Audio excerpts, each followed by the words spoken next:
mëngoo ay dëkk yi ak ay Belgique ay Hollande dëkk yi yooyu nga xamante ne ñun ñëpp daanaka góor jigéen dañ fa am doole yenn am doole yi wala ñu ko daganal dañuy jéem a fayantoo parce que ñoom seen politique lenn la ci àddina bi mooy fexe ba dañoo bëgg fi ñu toll dëkku Afrique yi xam nga commencé woon nañ di ko bëgg dugg suñu njàng mi pour xale yi ñu war leen wax ne vivre ensemble jël ay mënu tuddee ay vivre ensemble pour ngeen war nga mën a nekk ak koo xamante ne dafay bëgg nekk góor nekk jigéen ki bëgg góor bëgg maanaam war ngeen am benn tolérance di leen jàngale ay tolérance maanaam nit ki war na am orientation bu ko neex yooyu lañ bëggoon def ci dëkku Afrique yi fexe ba ñu doon ay réew yoo xamante ne ngóor jigéen gi kenn dootu ci amat jafe-jafe léegi bu ñu jékki-jékkee gis Sénégal ñoom xeex yooyu ñuy xeex seen dëkk yi ba ñu di ko daganal ñu jékki-jékki gis Sénégal commencé di diisal di gën a métti dañu am lu leen métti léegi nag façon bi ñuy bëgg ne bu kenn roy Sénégal mooy dinaan teg Sénégal lu diis loo xamante ne ku ñu jëloon yoon bi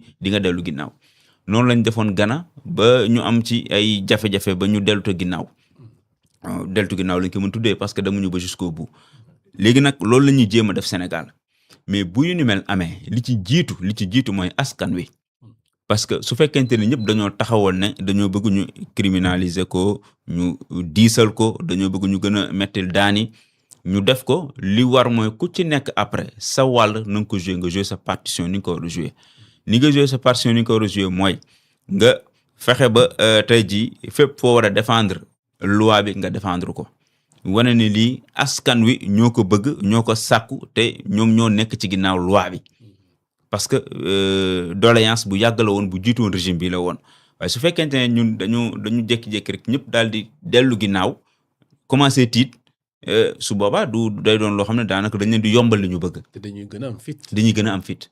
donc war nañu mën a résister comme niñ ko defee ak FMI mu metti lool mu téye loxoom ñuy résister di góorgóorlu noonu la ñu war a mën a résister ak ñoom ba dëkk yi ñu dendeel nga xam ne ñoom tey ji dañ ko bëgg a def wala noonu ñu fexe ba ñoom tamit ñu mën koo def te duñ am tiitaange mais su fekkee dañoo teg lu diis ñu bëgg a daw mbaa deltu ginnaaw parce que ñu ngi naan président bu mu ko promulguer parce que loolu la ñu bëgg loolu la ñuy sàkku nañu am taxawaay boo xam ne en tout cas ñëpp ñi nga xamante ne tey jii dañoo bëgg jël ci yoonu tànku Sénégal ñu bañ a dellu ginnaaw. Le soutien du peuple sénégalais am na ci solo. Mais malheureusement dañ ko yóbbu léegi mu doon benn question boo xam ne lépp dañ ko politiquer. Gatsa bii laa def. Moi j'ai fait une contribution. yow yaa bind lii seen page. pour répondre aux députés en fait pour dire que les Sénégalais. li ngeen bindal dafa bëri sax. Oui, parce qu'il faut défendre sa posture. Je ne crois pas que vos 40 millions d'euros empêcheront au Sénégal de continuer à exister et de poursuivre son combat acharné contre les contre-valeurs. D'autant plus que nous fonctionnons depuis 2 années sans les FMI et la Banque mondiale. Vous devriez savoir raison garder, pour parler aux députés. Rien, absolument rien ne sera plus comme avant. Cette loi votée par le Parlement est non seulement le fait de notre très cher Premier ministre, et des députés, mais il s'agit d'une exigence du peuple sénégalais qui l'assume avec fermeté. wax nga leen dëgg lii mooy loi bi. très bien yow da ngay xeex ba ci biti. da ngay nekk ci réseaux sociaux di xeex ndekete. noonu la. C'est bien lii mooy patriotisme c'est bien. Sénégalais. Ouais. C'est un Sénégalais, non? Ouais. Il faut suivre le gouvernement dans cette loi-là. C'est bien, merci Djeylani. Moussa, le grand Clédor, ce commentaire sur la décision des autorités wallonnes aux autorités belges. Bon, permets-moi de rectifier que c'est une proposition d'un député, c'est pas une décision des autorités belges quand même. D'un député, mais notamment les autorités belges, parce qu'il y a à la suite du député, le ministre de l'énergie, Cécile Neven-Bouarné, a annulé son déplacement prévu fin mars au Sénégal dans le cadre d'un colloque international lié à des projets qui sont financés par la Wallonie. D'accord. Donc, alors, je veux dire à ce ministre de l'énergie et à ce petit député, comment il s'appelle encore?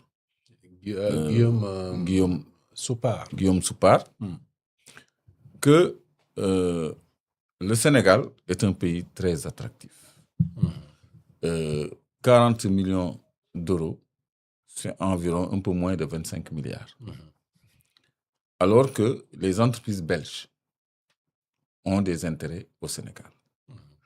je veux informer ce député que le terminal pétrolier de Dakar est entre les mains de la Sea Invest. Sea Invest, c'est une entreprise belge. Il y a une entreprise belge qui sous-traite avec Dubai Portworld dans la construction du port de Ndayan. Ils font du diving et du dragage. C'est une très grande entreprise.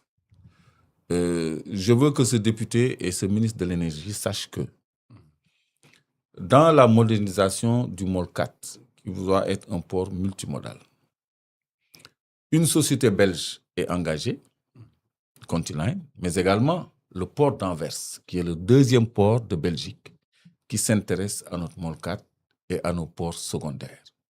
Et ça permettra à leur flotte, à leurs navires, de trouver de la matière.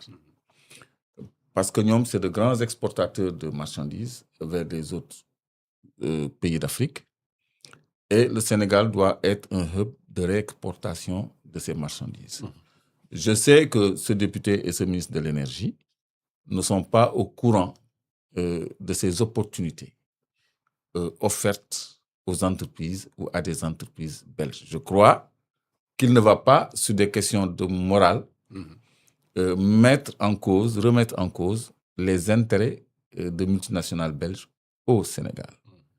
Et ce n'est pas la fin de l'histoire parce que, en matière d'énergie, monsieur le ministre de l'Énergie, le gaz du Qatar ne va plus venir en Europe. Du coup, une crise énergétique s'annonce, là où la domination sur le gaz russe n'est pas encore réglée. Au point que Ursula von der Leyen a fait une mission ici il y a 2 ans avec le commissaire à l'énergie de l'Union européenne pour obtenir du Sénégal un approvisionnement en gaz du Sénégal pour pallier à la domination du gaz russe. Maintenant, s'il s'ajoute à cette domination la rupture de la fourniture du gaz en provenance du Qatar, je crois qu'ils ont intérêt à explorer d'autres cieux vers les nouveaux pays producteurs de gaz dont le Sénégal fait partie. Donc, pour des raisons purement liées à la morale, en tant que pays démocrate, la démocratie, c'est la liberté d'abord. La liberté de chaque peuple à l'autodétermination et à la détermination de ses codes sociaux.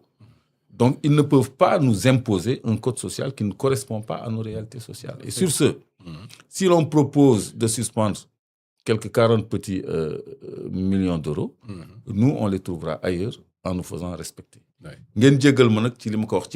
C'est un message adressé. Parce que dama bëgg xëy na ñu am chance jot ci. Ñu xam ni ñoom seeni entreprise dañu am fii ay intérêts yoo xam ni ëpp na 40 millions de dollars. ñaar fukki milliards ak juróom environ. waaw ñaari fukki milliards ak juróom ci suñu xaalis ñoom am nañu ay intérêts yu ko ëpp fii. Parce que suñu waax bi dugal di génnee pétrole ak gaz depuis ay at ba léegi bu ñu ko Moustapha wonoon ngeen xam nu mu toll ak ni mu on a été là-bas par bateau. mooy fi ñu demoon ci géej gi noonu. Donc c'est une entreprise belge bu tudd Sea Invest moom lañ ko jox. ay entreprise belge aussi ñoom la ñu jox en partenariat avec des Sénégalais MOL4 port Dakar. kon ñaari dëkk yi am nañu coopération économique boo xam ne affaire góor jigéen waru ko mën a yàq ci benn député bu proposé dara wala benn ministre de l'énergie bu proposé dara ñooñu nag dañu war a xool seen orientation sexuelle ñoom ñiy def proposition yooyu ndax ñoom dañoo bokk ci ñooñu wala bokkuñu ci au point que ñoom ñu bëgg a porter loo xam ne dafay indil seen i dëkk gàllankoor moo tax ñun au Sénégal fii ñu ngi xaar avec beaucoup d'impatience la promulgation. C'est ça. Merci beaucoup Clédor Sène. Merci également à toutes et à tous ci teewlu bi. C'était le dernier point de Ça fait le buzz dans un instant avec la complicité de Moustapha Faye. Ñu dugg ci le débat qui est consacré au conflit au Moyen-Orient. Dinañu dugg ci li nga xam ne moo di détails yi ci gannaaw le jingle.